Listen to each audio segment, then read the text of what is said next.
right. I'm gonna let you ladies talk away.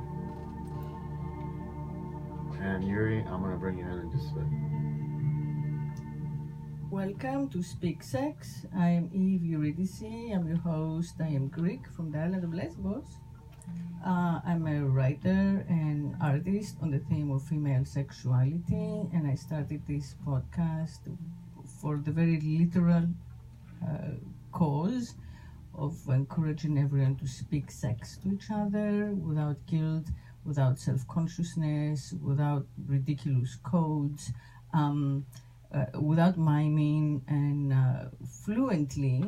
And so most of what we do here is educate each other by example, by osmosis, energetically.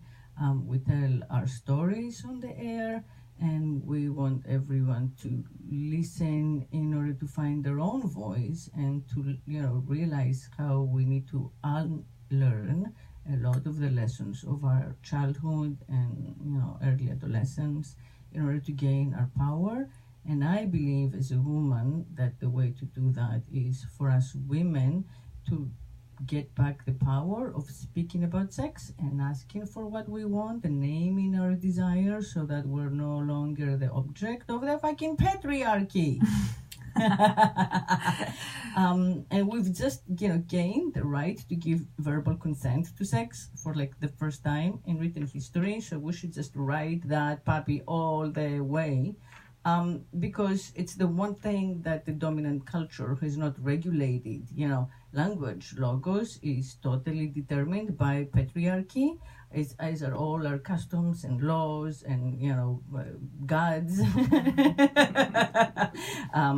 principles, our ideas of right and wrong, light and dark, all the dichotomies, all that bullshit that we have taken on just by being part of this culture and this language. But because sex was, after all, the domain and the power and the genetic advantage of women, the dominant culture has not really taught us how to speak sex to each other. So this is our moment to insert ourselves into the culture. And I think that this is good for both men and women, but, my personal journey is to encourage women, my sisters, to find their voice and find their own, female subjectiveness and their own female gaze and their own female agency all the way through. So in this in this effort of speaking sex and speaking truth and speaking openly in a raw and direct and uncensored, unedited way with each other, unfiltered, I've invited today Enid Nolasco to be my guest because she runs something called a project called Raw Storytelling. And I just loved even the name Raw Storytelling, because so much of what we do these days with social media especially is heavily filtered, and edited, right, for content, so you can tell truth from lie. And we've entered this moment in history where no one knows even what news are true and fake. So raw, in my humble opinion, is the way to go for honesty. Right, yes. It was definitely the intention. Yeah, great. So her shows, through live true storytelling shows and a podcast, Raw Storytelling, provides any person from any background with the opportunity to share their life experiences and gather inspiration from those who also share. So this is a little bit what we're doing here. And you are an overachiever Puerto Rican. Oh, yeah. Definitely. And she is also the founder of WitchcraftBranding, which helps creatives, makers, and healers, claim their place in the branded universe. So welcome to the podcast. Thank you. Thank you so much for inviting me. It's super special to be here. Yeah, for me too. I'm looking forward to hearing all about you. Yeah. So my first question usually is about your own personal journey, Enid.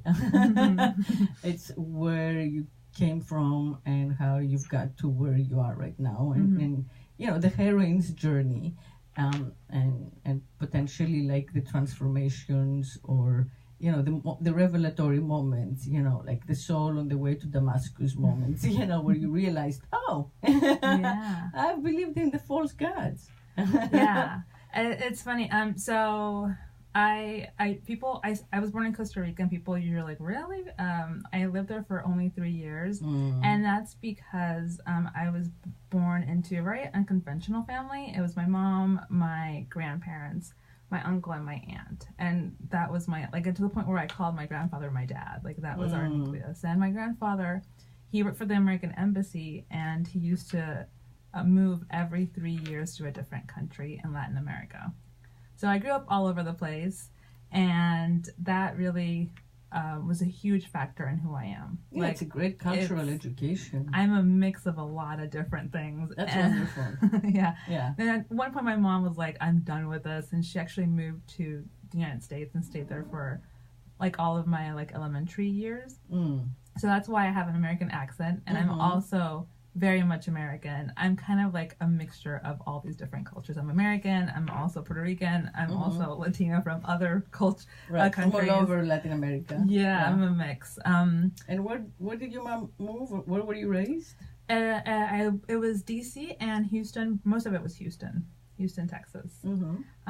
Yeah, and then my mom remarried when I was about 10 or 11-ish, and she remarried another Puerto Rican. My mom is Puerto Rican. She remarried another Puerto Rican. And at that point, we moved to Puerto Rico, and I was there for the majority of my... High school? It was middle school, high school, and college, and that's why I say I'm Puerto Rican. It's what I know the most. Yeah. It was there that I fell in love with like TV and film, and I went to study TV and film. That's what I have my bachelor's in, TV and film production. I was a video editor for 7 years. I had life happen, and I want to know the life happened. Oh, well, no, it was just I was a very depressed teenager. I was definitely like the invisible friend behind other people that were more popular, and I was just very sad all the time, and TV and film were my refuge. That is all that I watched and did. I didn't have any hobbies, so that was my safe place. And I read a lot of books, and I was a super nerd, which I love. I'm happy that I'm a nerd. Yeah. Almost everyone who comes here is a nerd. Yeah. FYI. I love it. I loved it. I was super into anything that was like, I didn't dress gothic, but I did definitely enjoy, like, I love that culture of like being gothic and skulls and death and witches and demons and vampires. And I was just so into all of that. Yeah. And that was my happy place. And then I went to college, and I realized that I was really, really good at working, and I became a workaholic. Like, I'm really good at working. Like, to the point where I didn't make a lot of friends. I just worked a lot in college. And then I met who would become my wife for 13 years in college, actually. And I got married really quickly. Very young. But yeah, I was 22, and we moved to New York City, and we moved in really quickly. I had known her for a while. She's my best friend, and we moved to New York City.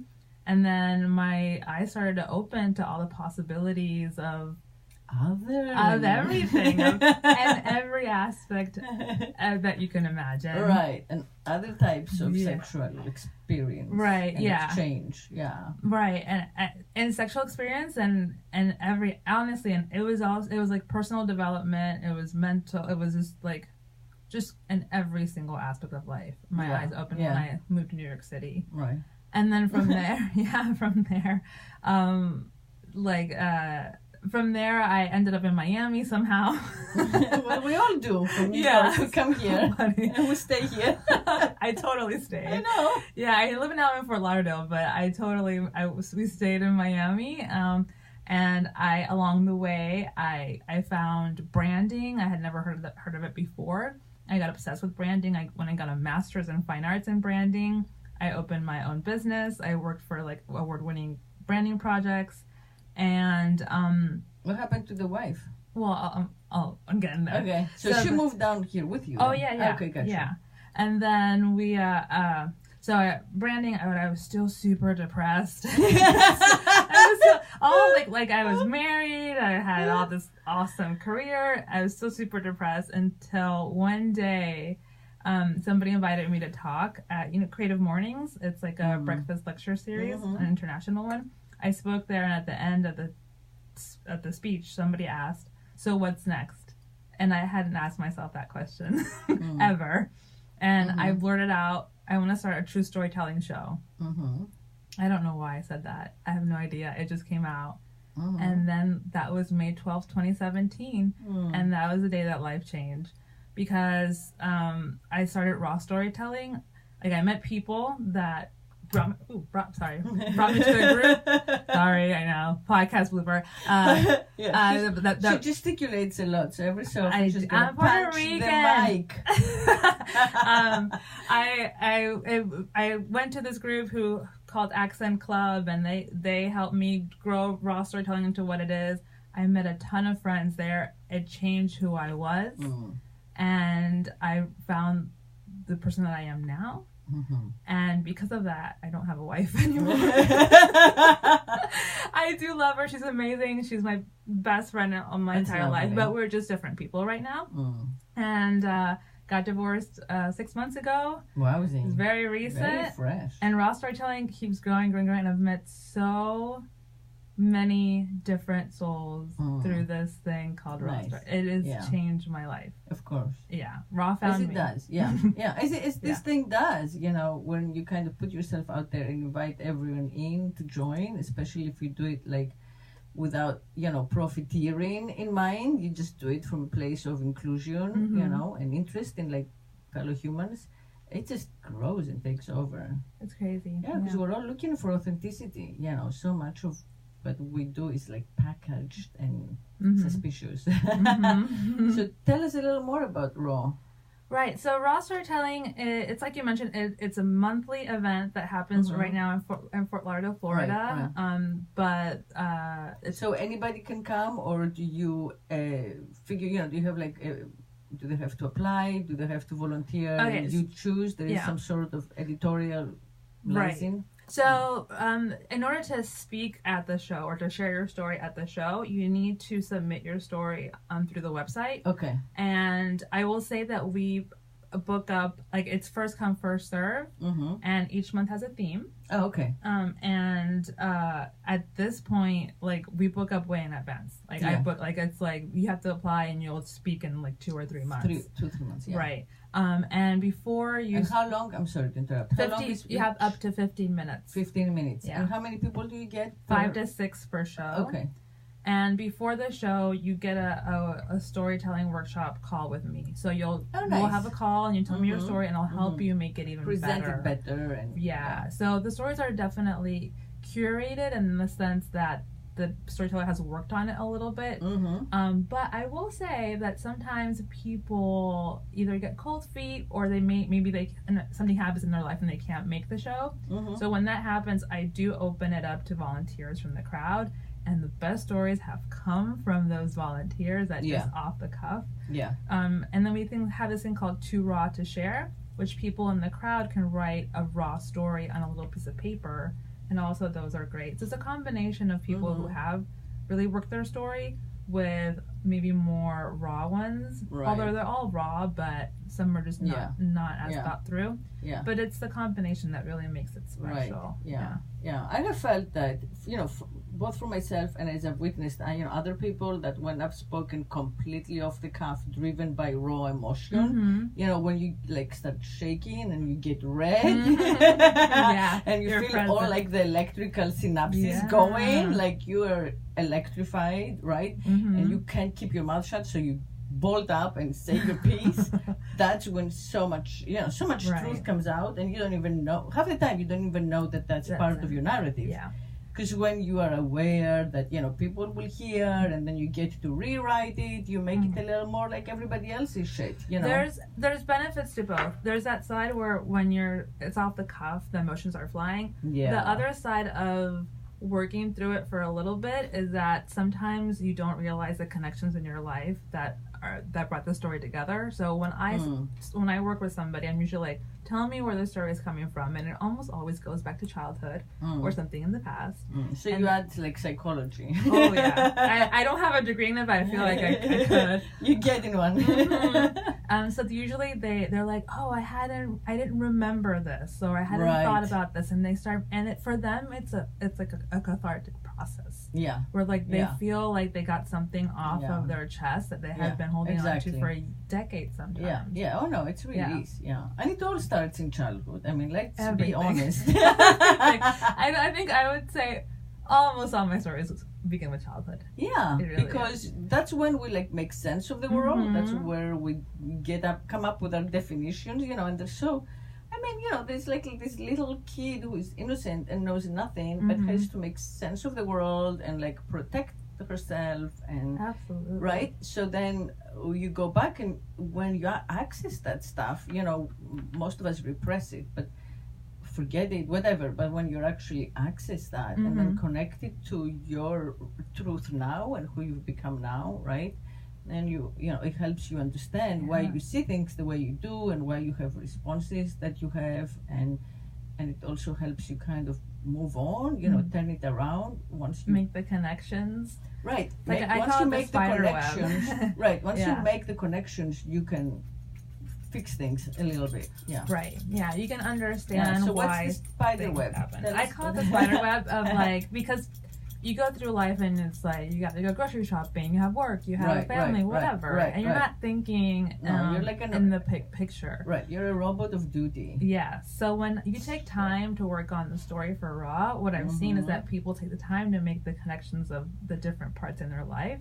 And then like the spider web like starts forming of like how one thing leads to another, and then they start seeing how one thing affects another thing, and that happens even to me all the time. Where I'm like, this happened when I was like 7, and this is why I am like this now. Like it's oh amazing. I know. It's like it's kind of shocking also how much we have forgotten. Like I can be passing by some content, I'm like passing by a TV screen in a public place because I don't do TV at home.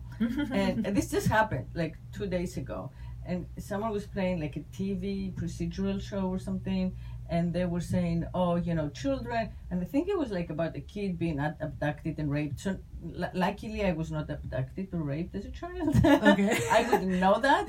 But, there was like someone saying that, children who perform for adults non-stop in their childhood and like go around to strangers and sit on their laps and do a song and dance, are children who are emotional orphans and their parents are absent or whatever, gave a whole big speech and a name for it, this type of like incest that happens.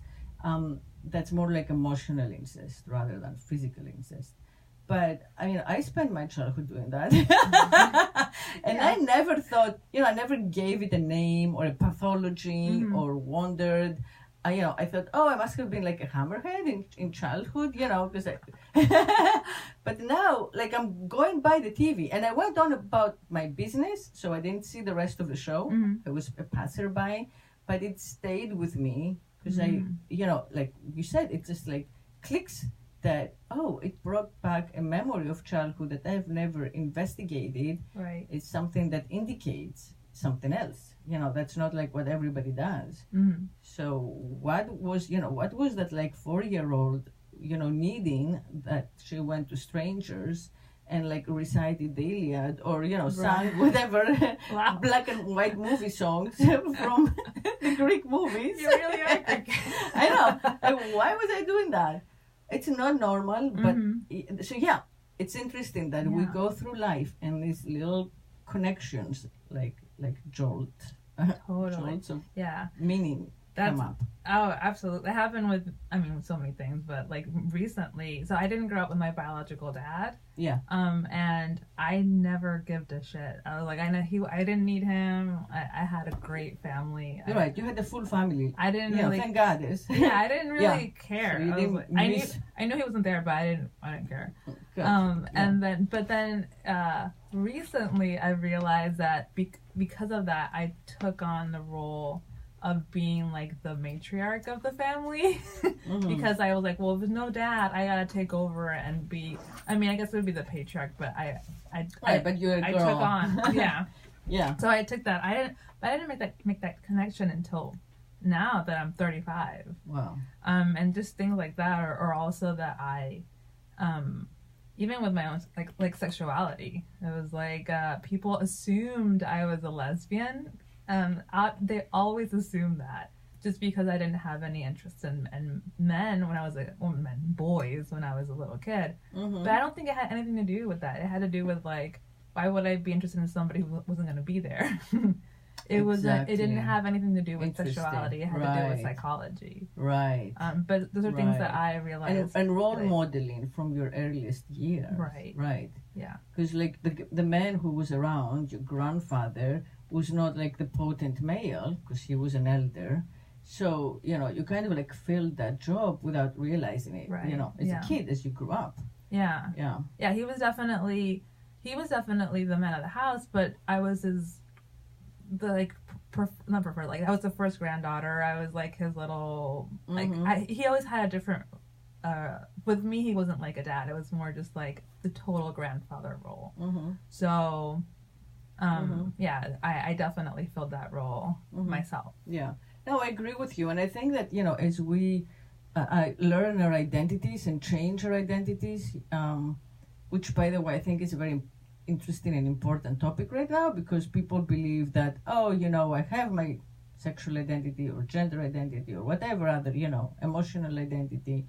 Yeah, but it's going to change. So, like, don't hold on to it too tight, because like 10 years from now it can change. Most likely. That's called evolving, right? So like it's okay it's normal for it to change, and not normal to be like written in stone. But yeah, a lot of it is emotional and psychological. You have like a sibling and they have a totally different interpretation of the same experiences. It's possible.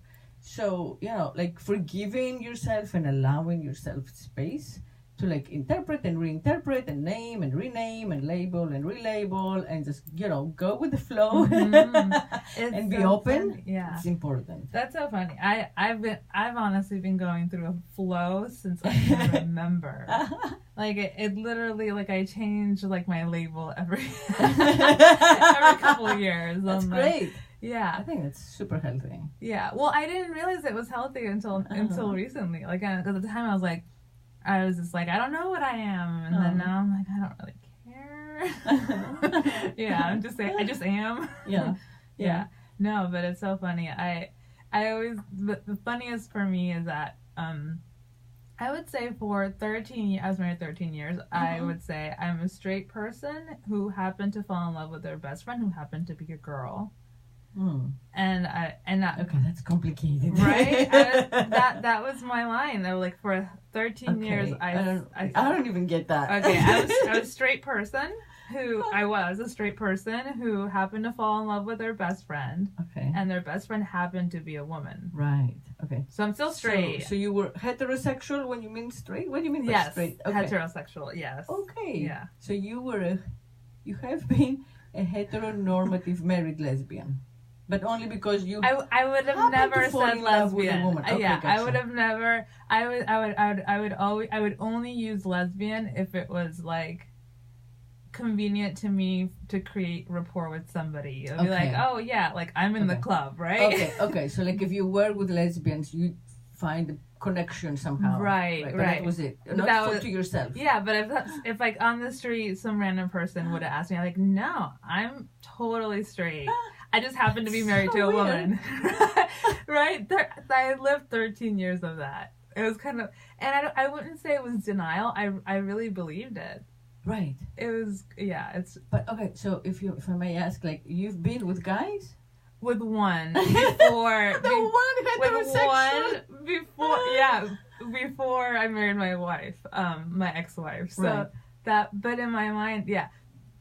It's so weird. And then now since we've divorced, now I'm like, the funny thing is, as soon as she was the one who was like, oh, you know, I don't want to be anymore in this relationship. And I was like, I was totally shocked. The first like thought that I had after the shock was, well, I'm gonna go back to men, obviously, because remember, I've been straight all these years. right? Okay, so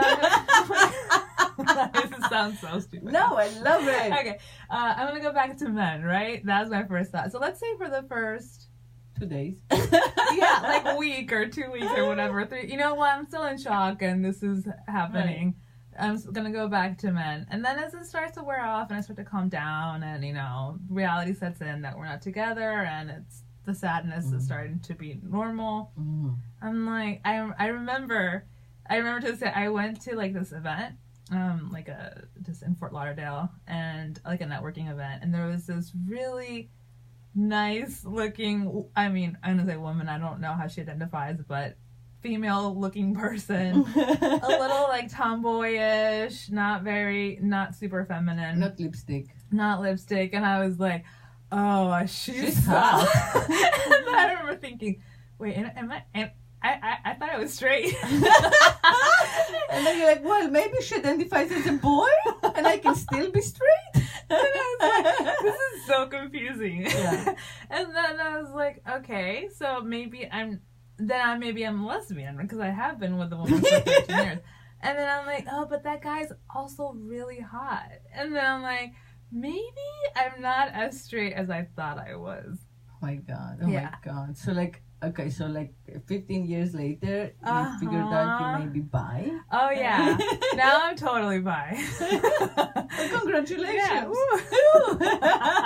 Yeah, it's crazy. Yeah. And looking forward to it. Yeah. Whereas before I would have been like, I really had these thoughts where I was like, oh, I would maybe have sex with a woman, like apart from my ex-wife. I would maybe have sex with another woman, but I would definitely not date them or like emotionally invest. No, like, it would just be like a fun thing, right? Yeah, sexual play. Yeah. And it was like I would like shut down any thought of it being more than just a playful thing. Yeah. And then now I'm like, oh, but why not? I mean, I can just go, like, why? Who knows? Yeah, yeah. So it's very freeing. It's funny because I hate labels and hate it, and I'm a huge like Dr. Kinsey fan and all that stuff. Like, I don't want labels. I like my scale being anywhere on the scale. Yeah. And then now I feel more freedom saying that I'm bi than I had before when I was like, I don't want any labels. Yeah, yeah. Well, I mean, I think, and again, like the PC thing is to not speak for anyone but ourselves, but I think that we're all a little bi, and whether or not you express it and how much you express it, it's, again, a product of like your upbringing and how you are used to seeing yourself in the context of like culture, the general culture, right? Yeah. But if you're saying like whether just sexually, are we capable of being bi? And also like emotionally, like are we capable of, having emotional connection with either gender? Yeah. So our prejudice or whatever, I don't want to call it that. So our own like self-editing, right, is based on all kinds of comfort zones that have come up in our childhood, from our childhood on. Yeah, and also like self-imposed, because my family did not give a rat's ass that I was with, like nothing. Oh my god, like, rat's ass. They that expression I've always wanted to say. Anyway, it's super American expression. I know. So yeah, they didn't care. It was never an issue. They were automatically loving of my ex. They didn't care at all. So it wasn't like I had like family like who would be like, giving me a hard time. No, it was totally self-imposed. Although I will say that I don't think that people realize that they're prejudiced against like homosexuality or any other type of sexuality. They don't realize that at all, because like even my mom, who's like super open, she did not give a shit who I was with. The other day she was like, well, you're gonna die alone because you chose to not have children. And I'm like, Well, it's not that I chose. It's just really hard to have children as two lesbians. I can't get pregnant unless I have a lot of money, which I don't have a lot of money. Right. So she doesn't even realize what she's saying. Mm-hmm. That it's not like I said, well, I'm going to become a lesbian so I can't have children. Mm-hmm. So it's really funny that they don't even people that are really, really open don't really realize what they're saying sometimes. Yeah. Yeah. And life is just a touch more complicated when you're not heteronormative, Yeah. on every level, like at work, legally.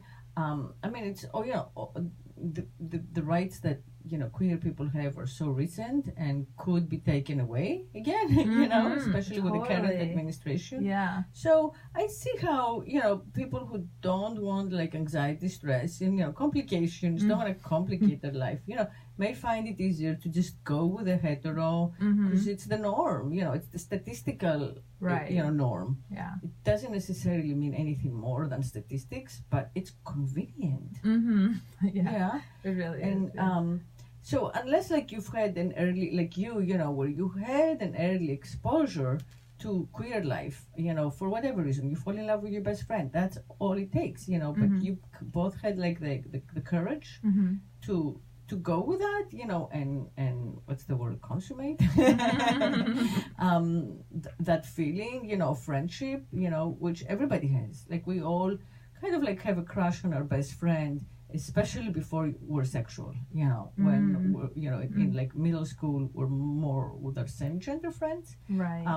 So, kind of taking that to its natural expression, instead of like not and keeping it on like the friend level, then it allows you to understand that you can go either gender, and you understand your bisexuality early on. Yeah. Right.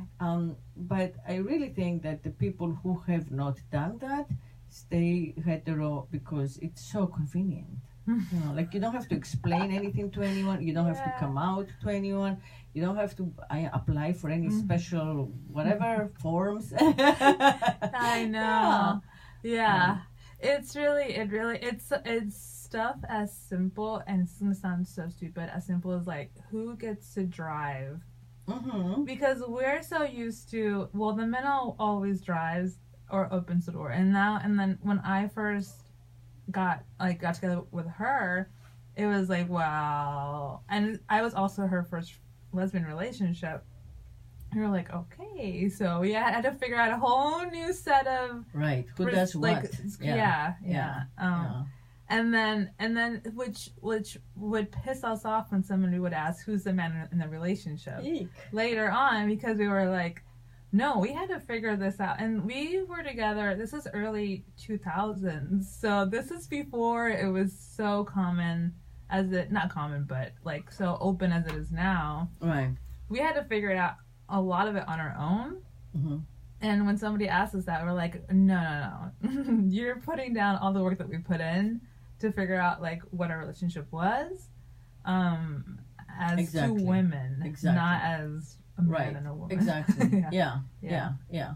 And for some people, like I think like some people also who find it psychologically difficult to be in a heteronormative relationship and let the guy like have the extra perks, like the veto power, or he provides the majority of the income, so he gets to say what happens, or decide what's for dinner. I don't know the cliches, because honestly I've never lived them. But there are all these cliches that you were free of that role modeling to a degree. I mean, you must have seen some of it with your grandparents. Right. But like, if you grow up with both parents around, that's what you have been shown.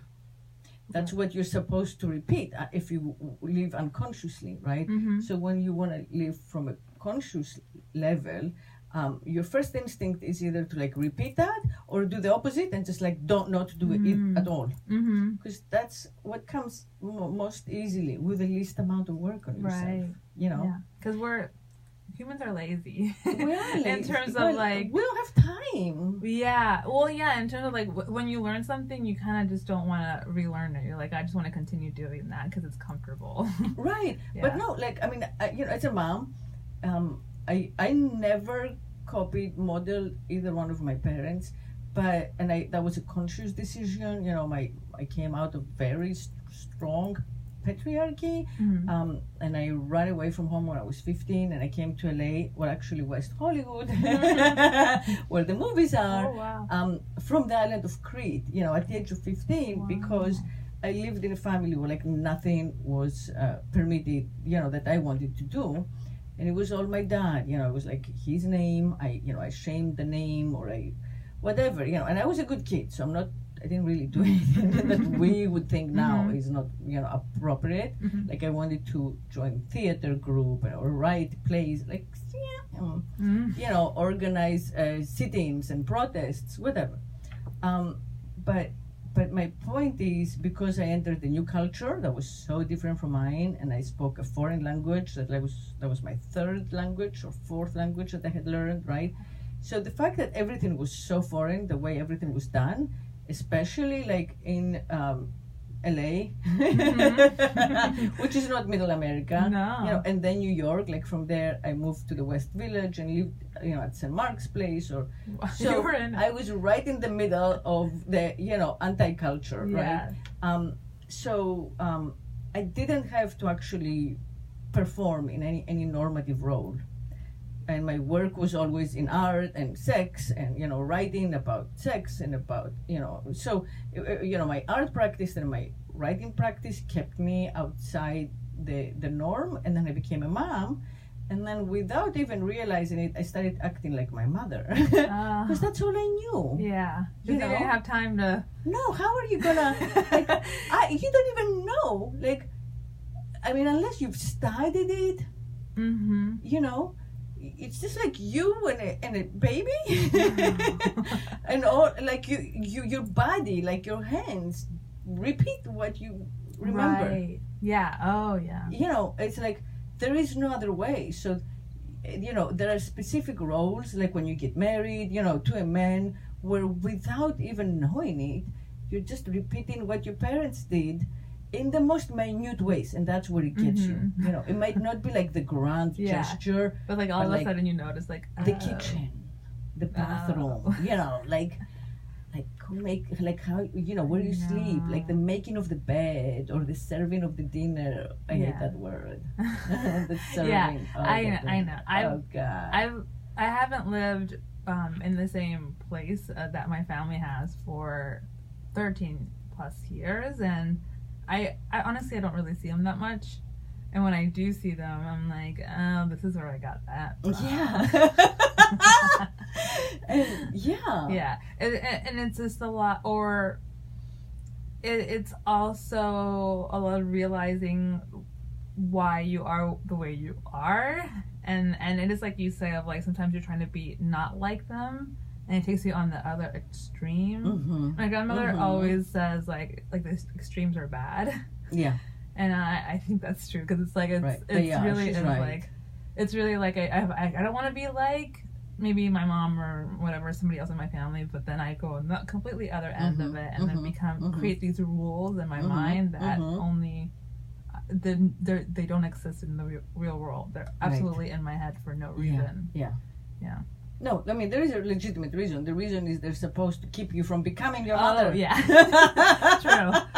That's a good reason. Yeah. But yeah, like, it's hard to figure out, a fully developed way of being. On your own. Yeah, on your own. Yeah. And that's what we gotta do.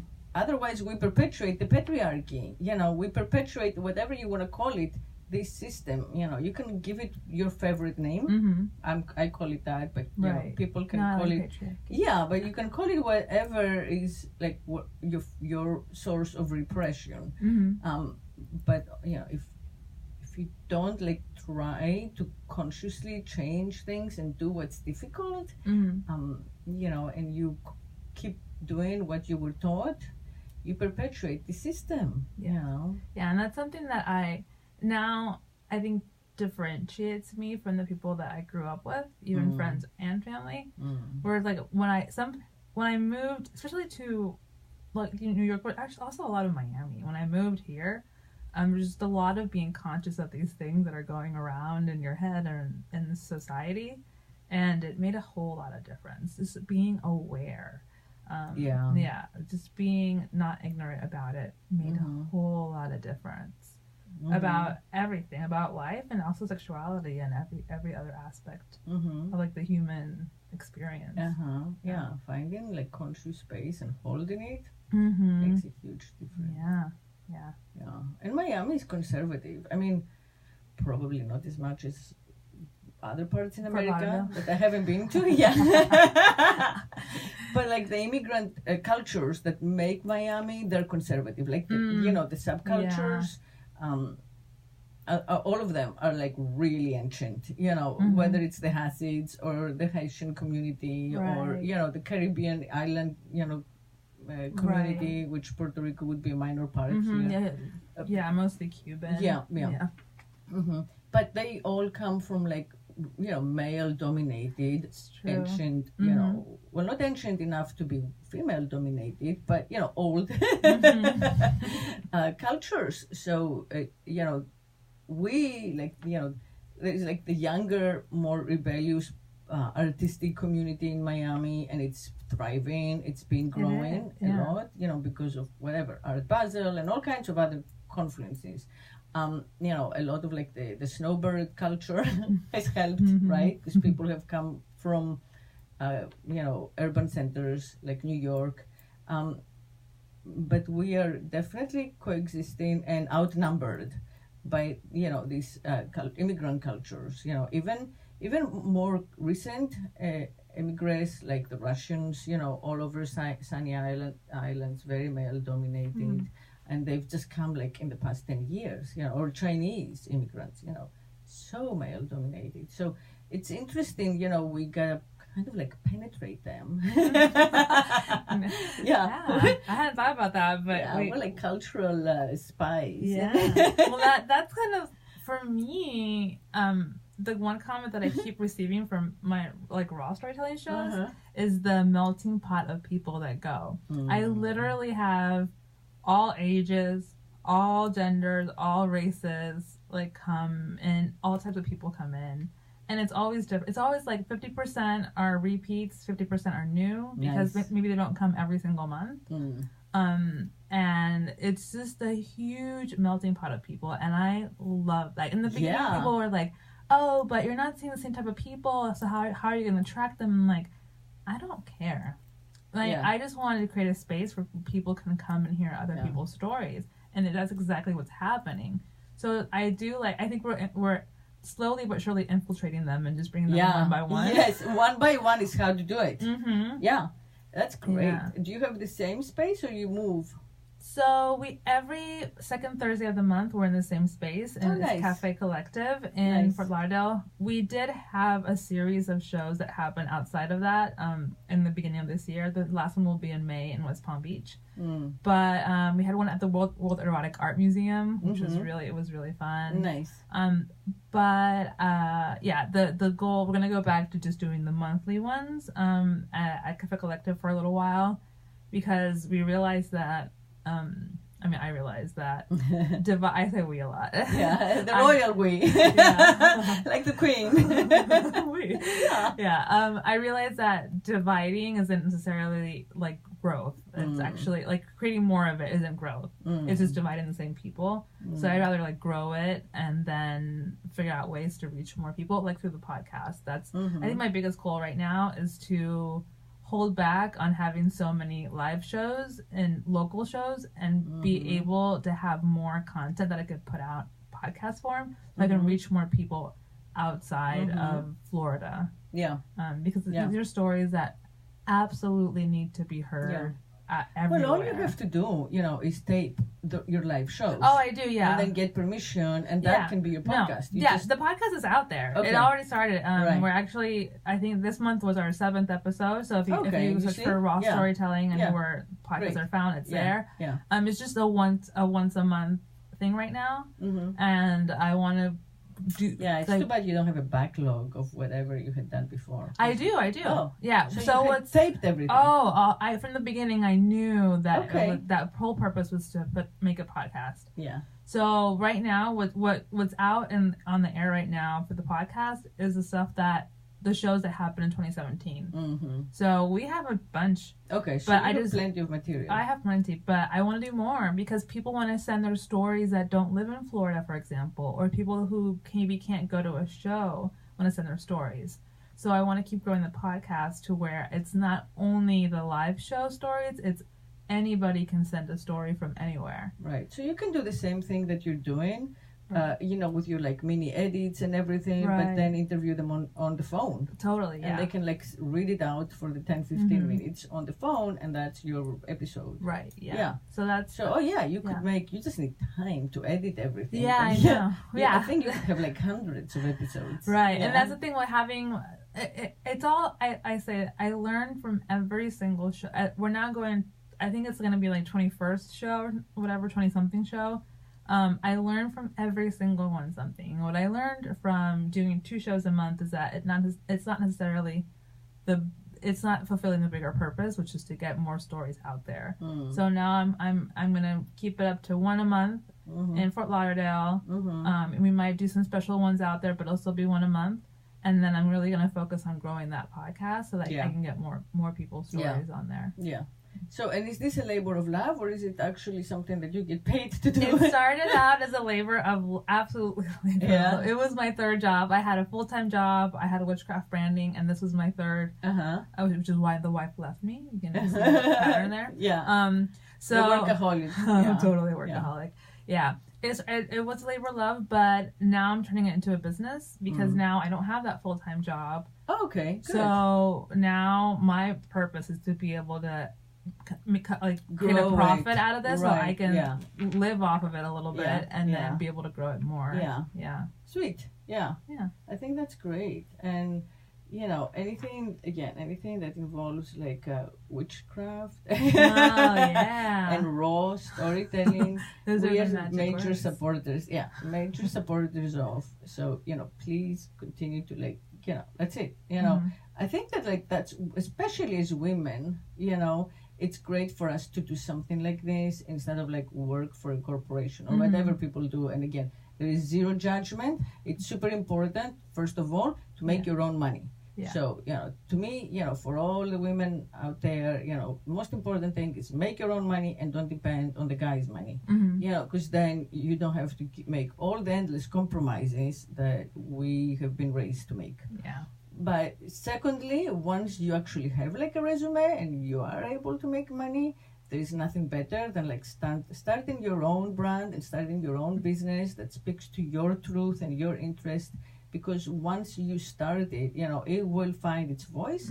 You may not make as much money, but like in exchange, you feel good about whatever you're doing in the world, for your... And I used to say tribe, for your tribe. For your coven. Yeah, for your coven is much better because, now with like Trump, I feel like tribal politics and the instinct of the herd are no. So yeah, coven. Yeah. No, and I also like to say that I agree. I see nothing wrong with working for an employer. Right. I have considered many times where I'm like this because it is really hard to be an entrepreneur and work for yourself. It's so hard. I second that. 10 times more than when you work for somebody else and you make 10 times less. You make nothing. But I will say that I've considered many times going back and I see nothing wrong with it. It's honestly, sometimes it's even the most important part is to find what it is that you want in life. So for example, I love working, so I feel proud of working 12-hour days. But I know a lot of people who just want to travel, and not just, they want to travel, which is great, or they want to spend more time with their friends and family. Well, they want to raise their young, which is time consuming. Yeah, or they just want to come home and like open a beer and have pizza, which sounds amazing. And read a book. And relax. Especially like a book that's not that's like 50 years old. Yeah, just saying. That'd be fun. And the ideal lifestyle for that is to have like a day job that you don't have to worry about anything else. Right. And you go home and you're done envy working. them. I want to be like that where I just relax. So I think there's no wrong path. No, there's no wrong path. But there's something again, but. Whatever, I should shut up. But I'm saying there is something to be said for finding your own voice, your creative voice, as a woman. like men have done it so much for so long, and women are not used to it. So that's why I kind of like feel it's important to talk about it, because women, even now, like as an artist, I was doing painting and I was doing graffiti, and then I switched to embroidery and stitching, the hand stitch. To a great extent, in homage to like my mom and my grandma and my aunt, we would all sit on the porch and we would stitch away the afternoons, and it was meditative. And so when I became a mom, it became something I could do with my daughter there, even in the studio. It was just, not as smelly and not as, it was easier to carry around. And I found that it was more like street art. Everyone, would walk in from the street. I had the studio at the art center on Lincoln Road, and have their own like stitching and embroidery stories and narratives, unlike like fine art per se, and abstract art and, performance art, which was a little more off-putting to the, average person, viewer. But I found that women didn't buy art. They would not, they would come in, they would talk, and then they would go buy the purse. They would buy the shoes. They would buy the, makeup. They would buy the lipstick. They would buy like the facial. They would buy the facelift. They would buy the Botox. They wouldn't support the sister in her art practice because it's just not what they know, and men would. So inevitably, the art became more and more geared toward the male gaze again, however tongue-in-cheek, because that's the only thing I would sell. Same thing with like my healing practice. I have something called scribal therapy, and like I'm teaching, I'm teaching people, and I want to say women, but it ends up being the men again. Kind of like the ancient practice of words as magic spells and alchemy, and how to, cure and rework your consciousness, find healing, find peace, find self-acceptance, and find your new self through reconnecting with the words, not the meaning that patriarchy gives us of words, but like the ancient alchemical, magical meaning of the words. So again, my vision for it was women focused, but the practice has been that 90% of my customers are men, and they come and they pay for the old, ancient women wisdom, which really we should be gaining. But that's how it works, So as women, we are not used and trained, to spend our own income on anything that doesn't involve making ourselves being looking better for the male gaze. Right. That is so interesting. I know. So it's important to not only like make our money, but also like spend our money consciously and wisely, in a new consciousness. So we gain that advantage, that power that we have, that we've been born with. Right, with making our own money, absolutely. Exactly. I love that. And I do think that women should try to have children and raise them, more consciously and more, more wisely again than we were raised. To the best of their abilities. I mean, no judgment, you do your best, but it's nice to try. I agree. I love that. Yeah. And I get it. Yeah. And side note, I used to cross stitch with my mom. That's the thing that we used to do together. It's so nice, right? It's awesome. I know. It's such a bonding ritual. Yeah, I think so too. I agree. And it's like, for so many generations, it was like the invisible labor of women, like there was no price for it. Men were like unaware of it being around, the doilies, they thought they just came out of, I don't know, they fell from the sky. And then when the girl married, like it would be her dowry, and that's what she would take from home to like this strange new place she was going on her own, and it was like a blessing. So there is a lot to it, I think. That's so cool. Yeah. Well, good. So thank you for coming. Thank you. We'll have to do this again. I know, it's so much fun. Yeah. Thank you. Thank you for listening. Thank you for trusting me as your sex whisperer here on Jolt Radio. And until next week when I'll be back, please speak sex. Ciao.